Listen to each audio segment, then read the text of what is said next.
Bleak House by Charles Dickens, Chapter 66, the close of Esther's narrative. Full 7 happy years have I been the mistress of Bleak House. The few words I have to add to what I have written are soon penned. Then I and the unknown friend to whom I write will part forever, not without much dear remembrance on my side, not without some, I hope, on his or hers. They gave my darling into my arms, and through many weeks I never left her. The little child who was to have done so much was born before the turf was planted on his father's grave. It was a boy, and I, my husband, and my guardian gave him his father's name. The help that my dear counted on did come to her, though it came in the eternal wisdom for another purpose. Though to bless and restore his mother, not his father, was the errand of this baby, its power was mighty to do it. When I saw the strength of the weak little hand, and how its touch could heal my darling's heart and raise up hope within her, I felt a new sense of goodness and tenderness of God.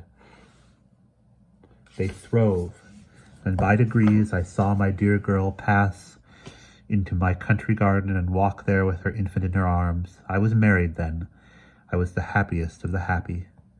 It was at this time that my guardian joined us and asked Ada when she would come home. "Both houses are your home, my dear," he said, "but the older Bleak House claims propriety. When you and my boy are strong enough to do it, come and take possession of your home." Ada called him her dearest cousin John, but said no, it must be guardian now. He was her guardian henceforth, and the boys, and he had an old association with the name, so she called him guardian, and has called him guardian ever since. The children know him by no other name. I say the children. I have 2 little daughters. It is difficult to believe that Charlie, round-eyed still, and not at all grammatical, is married to a miller in our neighborhood. Yet so it is, and even now, looking up from my desk as I write early in the morning at my summer window, I see the very mill beginning to go round. I hope the miller will not spoil Charlie, but he is very fond of her, and Charlie is rather vain of such a match, for he is well-to-do, and was in great request. So far as my small maid is concerned, I suppose time to have stood for 7 years as still as the mill did half an hour ago, since little Emma, Charlie's sister, is exactly what Charlie used to be. Tom, Charlie's brother, is apprenticed to the miller, and is a good bashful fellow, always falling in love with somebody and being ashamed of it. Caddy Jellyby passed her very last holidays with us, and was a dearer creature than ever, perpetually dancing in and out of the house with the children, as if she had never given a dancing lesson in her life. Caddy keeps her own little carriage now, instead of hiring one, and lives full 2 miles further westward than Newman Street. She works very hard, her husband, an excellent one, being lame and able to do very little. Still, she is more than contented, and does all she has to do with all her heart. Mr. Jellyby spends his evenings at her new house, with his head against the wall, as he used to do in her old one. I have heard that Mrs. Jellyby was understood to suffer great mortification from her daughter's ignoble marriage and pursuits, but I hope she got over it in time. She has been disappointed in Borrioboola Gha, which turned out a failure in consequence of the king of Borrioboola wanting to sell everybody who survived the climate for rum. But she has taken up with the rights of women to sit in Parliament, and Caddy tells me it is a mission involving more correspondence than the old one. I had almost forgotten Caddy's poor little girl. She is not such a mite now, but she is deaf and dumb. I believe there never was a better mother than Caddy,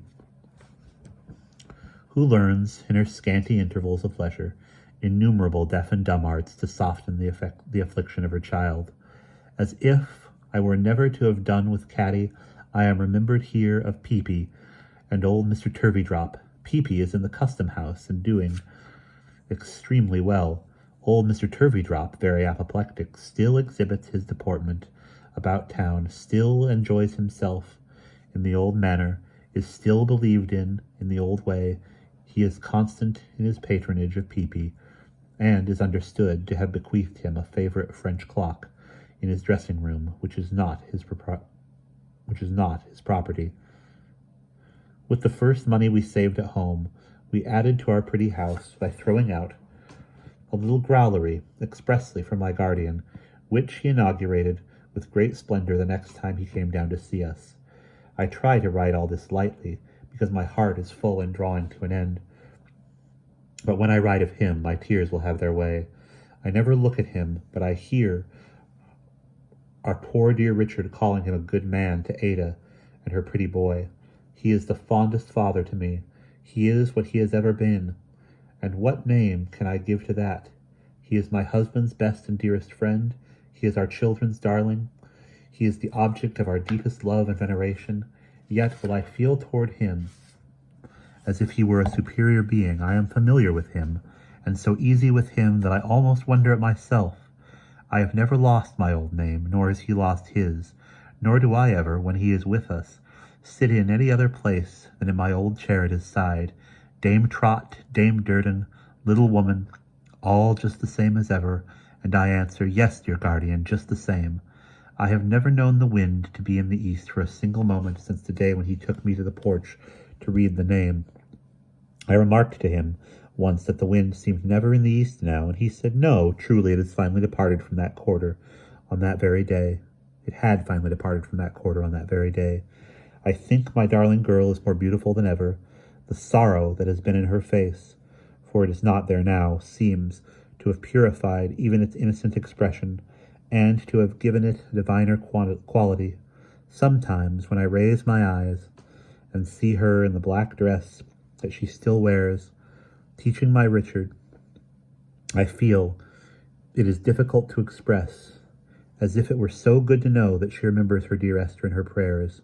I call him my Richard, but he says he has 2 mammas and I am one. We are not rich in the bank, but we have always prospered, and we have quite enough. I never walk out with my husband, but I hear the people bless him. I never go into a house of any degree, but I hear his praises, or see them in grateful eyes. I never lie down at night, but I know that in the course of the day he has alleviated pain and soothed some fellow creature in the time of need. I know that from the beds of those who were past recovery, thanks have often gone up in the last hour for his patient administration. Is not this to be rich?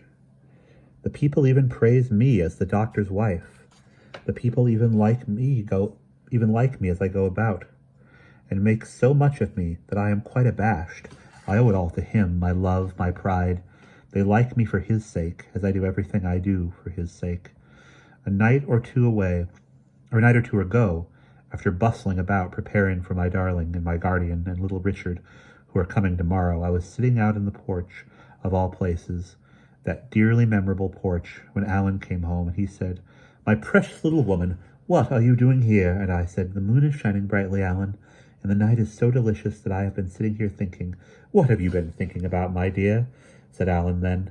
"How curious you are," I said. "I am almost ashamed to tell you, but I will. I have been thinking about my old looks, such as they were." "And what have you been thinking about them, my busy bee?" said Alan. "I have been thinking that I thought it was impossible that you could have loved me any better, even if I had retained them." "Such as they were?" said Alan, laughing. "Such as they were, of course." "My dear Dame Durden," said Alan, drawing my arm through his, "do you ever look in the glass? You know I do. You see me do it. And don't you know that you are prettier than you ever were?" "I did not know that. I am not certain that I know it now, but I know that my dearest little pets are very pretty, and that my darling is very beautiful, and that my husband is very handsome, and that my guardian has the brightest and most benevolent face that ever was seen, and that they can very well do without much beauty in me, even supposing the end."